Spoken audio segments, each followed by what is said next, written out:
Hello viewer, সবাই কেমন আছো? আশা করি সবাই খুব ভালো আছো। আমিও ভালো আছি।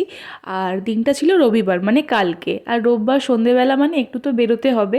আর বেরোনো মানে তো ফুচকাও সাথে খেতেই হবে। তো আমরা এক জায়গায় ফুচকা খাই, সেই দাদা খুব ভালো ফুচকা বানায়। তো ওর ছাড়া ফুচকা অন্য কোথাও খেতে ভালোবাসে না। কিন্তু কালকে বসেনি, বিয়েবাড়ির সিজন তো, মনে হয় বিয়েবাড়ির অর্ডার ছিল, বসেনি। তো এক জায়গায় গিয়ে দাঁড়ালাম ফুচকা খাওয়ার জন্য। মোটামুটি ছিল, খুব একটা ভালো ছিল না। তো যাই হোক, আমরা ফুচকা খেয়ে নিয়েছি। তো রাত্রিবেলা ডিসাইড হয়েছে আজকে রাত্রিরে বিরিয়ানি বানানো হবে। তো কিছু জিনিস লাগবে, তার জন্য ও মুদিখানা দোকানে এসছে, সেইগুলো নিয়ে নিচ্ছে। আর সেগুলো নিয়ে বাড়িও চলে এসেছি। এই যে একটু চাল, বিরিয়ানির জন্য আতর, আর তার মধ্যে ছিল আমার একটা কুরকুরে পপকর্ন, যেটা আমার খেতে খুব ভালো লাগে। আর বাড়িতেই চিকেন রাখা ছিল, ওই চিকেনটা ফ্রিজ থেকে বার করে জল দিয়ে রেখে দেওয়া হয়েছে যাতে বরফটা কেটে যায়। তো ওইদিকেও আলুগুলো ছাড়িয়ে আলুগুলো কেটে পিস করে নিচ্ছে, তারপর ও ভেজে রেখে দেবে। আর ও আলু কাটতে কাটতে আমারও পেঁয়াজ কাটা হয়ে গেছে, পেঁয়াজ কেটে ও দিয়ে দিয়েছে তেলে ভাজতে। তো পেঁয়াজটাও ভেজে নিই। এই যেখানে আলু ভেজে তুলে রাখা হয়ে গেছে, এরপর পেঁয়াজের মধ্যে জল দিয়ে তারপর স্বাদ অনুসারে নুন দিয়ে দিয়েছে, এরপর হলুদ দিয়ে দিল, এরপর এর মধ্যে দিয়ে দিচ্ছে লাল লঙ্কার গুঁড়ো। তারপর এটাকে ভালোভাবে নেড়ে চেড়ে এর মধ্যে দিয়ে দেবে ভেজে রাখা আলুগুলো। তো এই আলুগুলো এবার দিয়ে দিয়েছে, এরপর ভালো করে নাড়িয়ে চাড়িয়ে এর মধ্যে পড়ে যাবে আদা রসুনের পেস্ট। আদা রসুনের পেস্ট 2 চামচ, 2 চামচ আদা রসুনের পেস্ট। আর একটু তার মধ্যে দেয়া হবে আতর, 2-3 ফোঁটা আতর। তো তারপর এটাকে চাপা দিয়ে রেখে দেবে সেদ্ধ হওয়ার জন্য।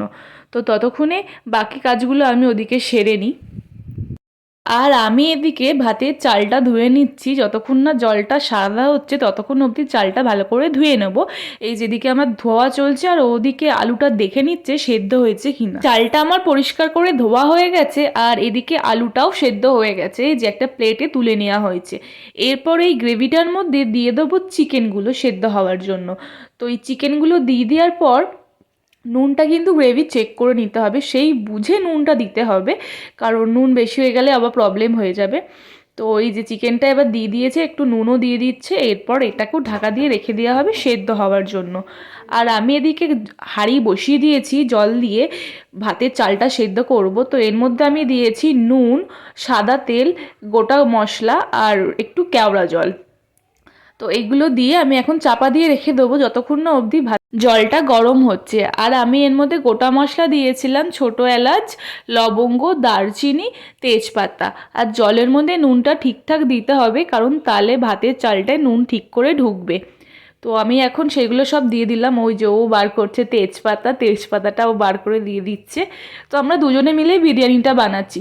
এই যে এরপর আমি দিয়ে দিলাম 2 ছিপি মতো কেওড়া জল, যাতে একটু ভাতের চালে গন্ধটা ধরে। এরপর আমি এই সবগুলোকে ভালো করে একবার নেড়ে গ্যাসের ফ্লেমটা হাই করে চাপা দিয়ে রেখে দেবো যতক্ষণ না অবধি ফুট উঠছে জলে। আর এদিকে ও আমাকে বললো একবার চেক করে নিতে চিকেনটা সেদ্ধ হয়েছে কিনা। তো চেক করে দেখলাম যে হ্যাঁ, চিকেনটা সেদ্ধ হয়ে গেছে। আমি ওকে বললাম 10 কি 15% ছেড়ে দে, কারণ ওটা তো দমে থাকবে, তো ওটা ওর মধ্যে সেদ্ধ হয়ে যাবে।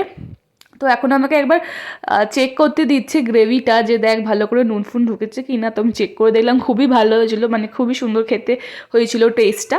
তো ওটা আমি দেখে নিলাম। এরপর চালটা আমি দিয়ে দেবো। হাঁড়ির থেকে শাঁসা আওয়াজ আসছে, মানে জল গরম হয়ে গেছে।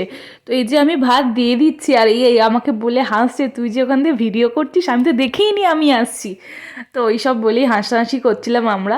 তো আমি এখন চালটা দিয়ে দিচ্ছি, চালটা দিয়ে এরপর চাপা দিয়ে দেবো গ্যাসের ফ্লেমটা হাই রেখেই। আর ভালো করে দেখতে হবে ভাতটা যাতে না গলে যায়। আর এদিকে চিকেন আর আলু সেদ্ধ করে রাখা আছে। ওদিকে আমার ভাতও হয়ে গেছে। এই যে ও এবার ভাতের ফ্যানটা ফেলে দিচ্ছে, ভাতের ফ্যান ফেলে ভাতটাকে একটু চাড়িয়ে দিয়েছিলাম, ততক্ষণে ও গ্যাস অন করে দিয়েছে, হাঁড়ি চাপিয়ে দিয়েছে, নিচে ঘি দিয়েছিল প্রথমে, তারপর ওই গ্রেভিটা দিয়ে চিকেনগুলো আর আলুগুলো দিয়ে দিয়েছে। এরপর দিয়ে দিচ্ছে বিরিয়ানির মশলাটা, তারপর দিয়ে দিয়েছে খোয়া ক্ষীর আর টক দই ওপর থেকে। এরপর চালটাও দিয়ে দিচ্ছে। সব চালটা দেবো না, অর্ধেকটা দেবো। অর্ধেকটা দেওয়ার পর এর মধ্যে দিয়ে দিচ্ছি দুধ, আর দুধের মধ্যে কেশর ভিজিয়ে রেখেছিল সেই জিনিসটা। তারপর বাকি চালটা দিচ্ছি। বাকি চালটা দেওয়ার পর ওর মধ্যে দিয়ে দেবো কেওড়া জল, গোলাপ জল, তার মধ্যে দিয়ে দিচ্ছি আতর, সেটা মিক্স করে এখন চালের মধ্যে দিয়ে দেবো। আরও একটু বিরিয়ানির মশলা ওপর থেকে ছড়িয়ে দিয়েছি, তারপর পুরো আতরটা দিয়ে দেবো, দিয়ে একটু ঘি গরম করে নিচ্ছি, এই ঘিটা ওপর থেকে দিয়ে এরপর চাপা দিয়ে দেবো। আমাকে বলেছিল একটু আটা মাখতে, ওটা সিল করবে বলে মুখটা, বাট আমার আটা মাখার হয়ে ওঠেনি, তো ওটা চাপা দিয়ে একটা নড়া দিয়ে দিয়েছি। আমাদের বিরিয়ানি কমপ্লিট হয়ে গেছে। এই যে প্রথমে এটা তুলে রাখছি আমার বাড়ির জন্য, তারপর আমরা খাবো। বিরিয়ানিটা দেখতেই পাচ্ছ কত সুন্দর হয়েছে, একদম অয়েলি অয়েলি, আর সত্যি বলতে খুব ভালো টেস্ট হয়েছিল। তো আমাদেরকেও সার্ভ করে দিয়ে দিয়েছে, দেখতেই পাচ্ছ কতটা দেখতে সুন্দর হয়েছে, ঠিক ততটাই টেস্টটাও সুন্দর হয়েছিল। তো আমরা সবাই এখন খেতে বসে গেছে। এখানে আমি স্যালাড কেটে রেখেছিলাম, সেটার ওপর এখন বিট্টু একটু নুন ছড়িয়ে দিচ্ছে। তো আমরা খেতে বসে গেছি, আর খেতে সত্যি খুব টেস্টি হয়েছিল। তো তোমরাও যদি চাও এরকমভাবে তৈরি করে নিতে পারো বাড়িতে। আর সাথে ছিল রসগোল্লা, আর বিট্টু বিট্টু রসগোল্লাটা আগেই খেয়ে নিয়েছে। তো আমার আজকের ভিডিওটা এই পর্যন্ত। যদি ভালো লাগে তো প্লিজ সবাই লাইক করে দিও, আর কমেন্ট আর শেয়ার করে দিও। টাটা।